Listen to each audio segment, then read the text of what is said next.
আসসালামু আলাইকুম। আশা করি ভালো আছেন এবং সুস্থ আছেন। শিশুদের কার্যকরী একটি সিরাপ পেপনর, যা বদহজম, পেট ব্যথা, পেট ফাঁপা কিংবা বমি বমি ভাব চিকিৎসায় নির্দেশিত। আজ এই পেপনর সিরাপ সম্পর্কে বিস্তারিত তথ্য জানানোর চেষ্টা করা হবে। শিশুর মাঝে কোন ধরনের লক্ষণ থাকলে ডক্টর এই পেপনর সিরাপ প্রেসক্রিপশন করে থাকেন, মানে কী কী রোগের বিরুদ্ধে এই পেপনর সিরাপ কাজ করে থাকে, সিরাপটি খাওয়ানোর সঠিক নিয়ম, কতদিন খাওয়াতে হবে, কোনো প্রতিনির্দেশনা বা পার্শ্ব প্রতিক্রিয়া আছে কিনা, মূল্য কত, এইসব বিস্তারিত তথ্য জানানোর চেষ্টা করা হবে আজকের ভিডিওতে। তো চলুন শুরু করা যাক। চিনি মুক্ত এই পেপনর সিরাপটি বাজারজাত করে থাকে বাংলাদেশের স্বনামধন্য ওষুধ কোম্পানি স্কয়ার ফার্মাসিউটিক্যাল পিএলসি এর আয়ুর্বেদিক ডিভিশন। প্রাকৃতিক এই হজমকারক এবং রুচিবর্ধক সিরাপটিতে রয়েছে গুরুত্বপূর্ণ কিছু ভেষজ উদ্ভিদের সমন্বয়ে তৈরি, যা বৈজ্ঞানিকভাবে প্রমাণিত এবং নিরাপদ। পেপনর সিরাপ এক ধরনের উৎকৃষ্ট হজমকারক ঔষধ। শিশুদের বদহজম বা হজমের সমস্যা খুবই সাধারণ। এটা বিভিন্ন কারণে হতে পারে, যেমন অতিরিক্ত খাওয়া, উপযুক্ত খাবার না খাওয়া, দ্রুত খাওয়া কিংবা মানসিক চাপ, অথবা শিশুরা যদি একসঙ্গে বেশি খাবার খেয়ে ফেলে তাহলে হজমের সমস্যা দেখা দেয়। আর এই বদহজমের লক্ষণগুলি হলো পেট ব্যথা হতে পারে, পেট ফুলে যেতে পারে, অস্থিরতা অনুভূত হতে পারে। এই ধরনের বদহজমের সমস্যায় প্রাকৃতিক এই পেপনর সিরাপ দারুণ কাজ করে থাকে। অনেক সময় বদহজমের কারণে শিশুর মাঝে পেট ব্যথা হতে পারে, পেট ফাঁপা হতে পারে কিংবা পেটের সমস্যাও দেখা দিতে পারে। কোনো শিশুর বেলায় পাতলা পায়খানা কিংবা পায়খানা অতিরিক্ত শক্ত হয়ে যেতে পারে।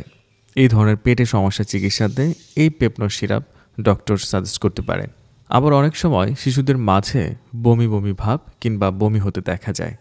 এটা গ্যাসের কারণে কিংবা খাবারের তারতম্য হলে এই ধরনের সমস্যা হতে পারে। এই ধরনের বমি বমি ভাব চিকিৎসাতেও পেপনর সিরাপ জাদুর মতো কাজ করে থাকে। বেশিরভাগ মায়েদের সাধারণ একটা অভিযোগ, বাচ্চা খেতে চায় না। একবেলা খাবার খাওয়াতেই 2 থেকে আড়াই ঘন্টা লেগে যায়। এই জন্য মা বাবা বাচ্চাদের দোকানের প্যাকেটজাত খাবারে অভ্যস্ত করিয়ে ফেলেন, যা শরীরের জন্য আরও ক্ষতির কারণ হতে পারে।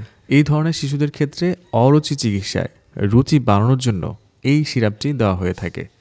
পেপনর সিরাপ শিশুর মুখে রুচি বাড়ায় এবং শরীরে শক্তি ফিরিয়ে আনে। পেপনর সিরাপের এইসব কার্যকারিতা ছাড়াও ডায়রিয়া রোগের চিকিৎসায় এটা বেশ উপকারী। এছাড়া গ্যাসের কারণে সৃষ্ট মিথ্যা প্রসব বেদনা, গর্ভকালীন পরিপাকের সমস্যা এবং স্তনদানকারী মায়েদের পুষ্টি উপাদান হিসেবেও এটা ব্যবহৃত হয়। পেপনর সিরাপ ডায়রিয়া অথবা আমাশয়জনিত রিঅ্যাক্টিভ আর্থ্রাইটিস রোগে বেশ উপকারী। এ পর্যায়ে আসুন জানি এই পেপনর সিরাপের মাত্রা এবং সেবন বিধি কেমন। 12 বছরের কম বয়সী শিশুদের জন্য 1 থেকে 2 চামচ দিনে 2 বার সেবনযোগ্য, আর প্রাপ্তবয়স্কদের বেলায় 2 থেকে 3 চামচ দিনে 2 বার খেতে হয়। সবথেকে ভালো হয় যদি চিকিৎসকের পরামর্শ নিয়ে খাওয়া যেতে পারে, কারণ চিকিৎসক রোগের অবস্থা দেখে ওষুধের সঠিক মাত্রাটি নির্ধারণ করে দিতে পারেন। আর এই সিরাপ খাওয়ার আগে বোতলটি ভালো করে ঝাঁকিয়ে নিতে হবে। সিরাপটি সম্পূর্ণরূপে প্রাকৃতিক হওয়ায় এর কোনো পার্শ্ব প্রতিক্রিয়া এখন পর্যন্ত লক্ষ্য করা যায়নি। তবে এর মধ্যে থাকা কোনো একটি উপাদানের প্রতি যদি সংবেদনশীলতা থাকে তাহলে এই সিরাপটি খাওয়া যাবে না।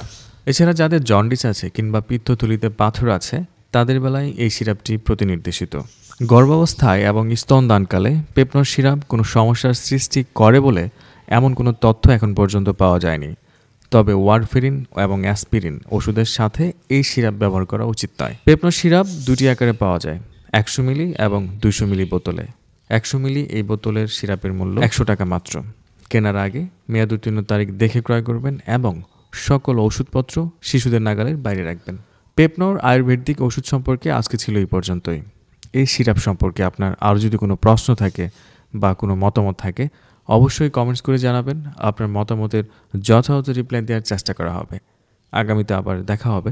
সেই পর্যন্ত ভালো থাকুন, সুস্থ থাকুন এবং সকল ওষুধপত্র একজন চিকিৎসকের পরামর্শ নিয়ে সেবন করুন। ধন্যবাদ।